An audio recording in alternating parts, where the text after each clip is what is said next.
Kitang mga ginikanan, di gyud ta mahimutang kung masakit ang atong anak. Makaingon na lang ta nga mayon lang untag ako na lang ug pwede pa lang gyud makuha nato ang ilang gipamati ato na nang gibuhat. Hilabi na nako, grabe ang akong trauma ingon ani.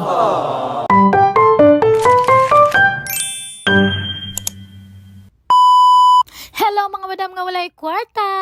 So for today's mini vlog is kuyo giminyo kay mo adto mi sa Mendero Hospital sa Consolacion kay today is follow up check up ni Inday Nana. So kuyog day namo karon ng among papalay no kay nakatulog man siya tarong o naa siya energy mo drive sa iyang sakyanan.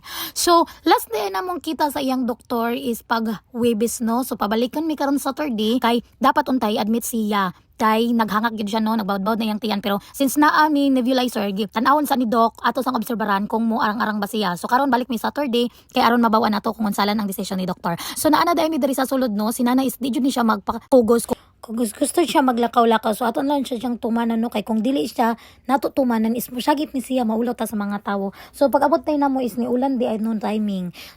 So, ang clinic time day ni Doc is 4 to 6 p.m. So, alas 4 pa man, bago pa niabot si Doc, so ikaduha mi na pasyente nga iyang i-kitter karon. So, pag abot na mo is kikuhaan og body temperature si Nana. So, wala na siya hilanat karon gabi hilantan siya hangtod alas 5 sa hapon ay sa buntag ang last na mo niya nga painom og paracetamol. So wala na ni balik hangtod karon hapon. Dayon gitimbang na sa dayon siya og usab. So butan kay mo palangga diri no, nagtimbang-timbang ra sa jud siya iya. Dayon naghuwat siya nga tagaan siya papel aron mosulod na siya didto ni doktor. So di na lang day ko mag-video dito sa sulod no kay maulaw man ta ni dok mag-video ta. So transition na lang ta ani inigawas na namo. So human na dai mi diri og pa-check up no. So sinday is ni okay na ang iyahang kanang ginhawa nang luag-luag na daw ingon si doc. So no need na siya i-admit. Continue na lang iyang mga tambal og i-adjust na sa dang oras sa iyang paaso. Unya gitagaan na lang mi daan niya og request para sa laboratory CBC og urinalysis kung hilantan siya og balik. Pero kung dili ra siya hilantan, dili ra required nga magpa laboratory. So nigawas na dami diri kinanawag ko sa iyang papa ug asa siya nagpark na siya sa gawas. So ang ako sabot is gawas gyud sa gawas. So wala man nya pagtan-aw na mo nibalik mi diri sa parking lot ug ipangita na mo asa naka-park iyang papa. So nakita na niya iyang papa diri ug akong giingnan nga sulod na pangga kay muuli na ta. So niari na siya diri naglibog siya asa siya moagi sa diri ba sa pikas o diri ba sa driver seat. So siya jud kaya kung pilang gano maong dili sa jud ko maghadlok-hadlok kung yung nani ang iyang pamati. Kung na siya gipamati din yung nani ang iyang baby nga kiatrag gyapon siya wa siya nagluya di siya hilak-hilak dili ra ko mas makuyawan ana magpasalamat ra ko sa Ginoo kay wala ra kayo na siya gipamatian. Ang akong kahadlokan lang gid kanang basta yung ani mag-ubos siya basta maghilak siya kanang matulog siya nga maghimi-himi siya mo jud na akong kahadlokan. So nisa ka na dai siya diri kay akong ginang nga adto mi og SM maldita kay sa tanan kay amo man siyang giilad gani hagod nga among kung magpaaso siya is mo adto mi SM inig mata sa iyang papa. So maldita jud kaayo mo nisulod sa jud siya o kay ganahan man siya madto SM kay kung laag lagi siya makagawas niya sa balay mura sa jud ni siyang iro nga nakabuhi sa tangkal nga dili jud mag-urong magsige lang gid siya og dagan-dagan. So diri na sad siya nilingkod sa luyo kay di siya motapad na kuara lang daw siya sa luyo mura siya correct. Unya mao to ni adto na mi og SM kay gigutoman ko ug amo na lang sad siya isuri kadyot kay kuan man kay para na lang sad malipay in taon nga dili wa na mo siya gibakakan.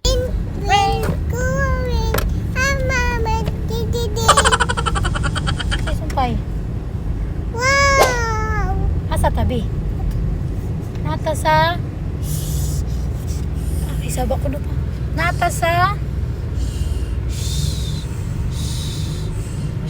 Aba ha. aba uy. Ayaw aba ha. Gabi ino. Ayaw aba ha. Love. Rain. Go again, Mama again. Kakanta be. Bye. Okay, bye. So lipay day kay among pinangga diri no nga nakabalik siya sud sa SM. So lami kay sa pamati no nga makita nato ang atong anak nga nalipay sa atong gibuhat para nila. Tsaka, bilang ka? Lipay jud siya. Halit tayo. So dili unta ni namo siya dadon diri sa SM kay giubo lagi daghan kayog tawo pero maluoy man sad miniya good kay ganiha ra man gud ni namo siya gisigilad nga madto sa SM. So amo lang sa siyang palingaw og kadyot og igkahuman mo pauli lang igkahuman ako kaon. So ganahan di unta ni siya musakay anang dagan-dagan nga makabaka diha sa SM pero dili man mo sakay iyang papa di man sad kumuangkas kay maulaw man sad ko wala mo gud iyang ate maura man ang permi mo diri basta mag sakay-sakay si Ana. So diri na lang namo siya gipasakay sa lain nga sakay-sakay diri sa kilid amo lang sa siyang gipa sakay-sakay og pila ka minuto. Alcohol dalang. Alcohol.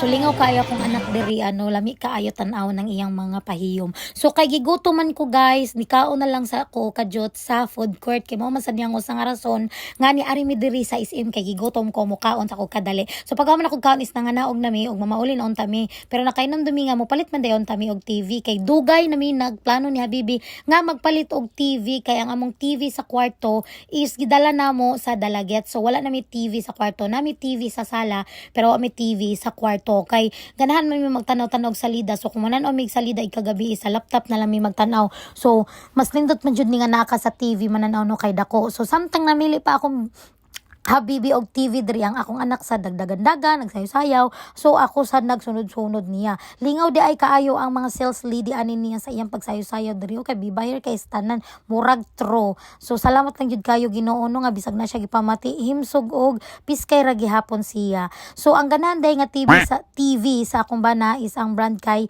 TLC. Kay TLC man namong TV sa sala niya. Ganahan daw siya kay paspas daw, nya nindot og quality. So diri siya nag TV. So mao day ni ang napilian nga TV sa akong Habibi. Gamay lang kay para sa kwarto raman. So 43 inches ra di ay nino og amo sang gipatistingan kung maayo ba ang iyahang dagan. So akong gipangutan na si Habibi kung i-cash or iyabang i-home credit. So iyang i-cash. Pwede lang ni siya i-home credit guys. Ang iyahang price is 19,990 kung i-home credit siya. Pero kung cash, 17,990 less 5%. So mas gipili niya ang i-cash kay kapoy kuno og bayad kay 12 months or 9 months man tingali wala sila short term nga 6 months. So ari guys is nag-fill up na siya og manguli nami di ari. So diri na lang dai ko tubang atong video guys kay murag taas-taas ang atong mini vlog karon. Og salamat sa inyong pagtan-aw. Thank you and God bless. Mwah.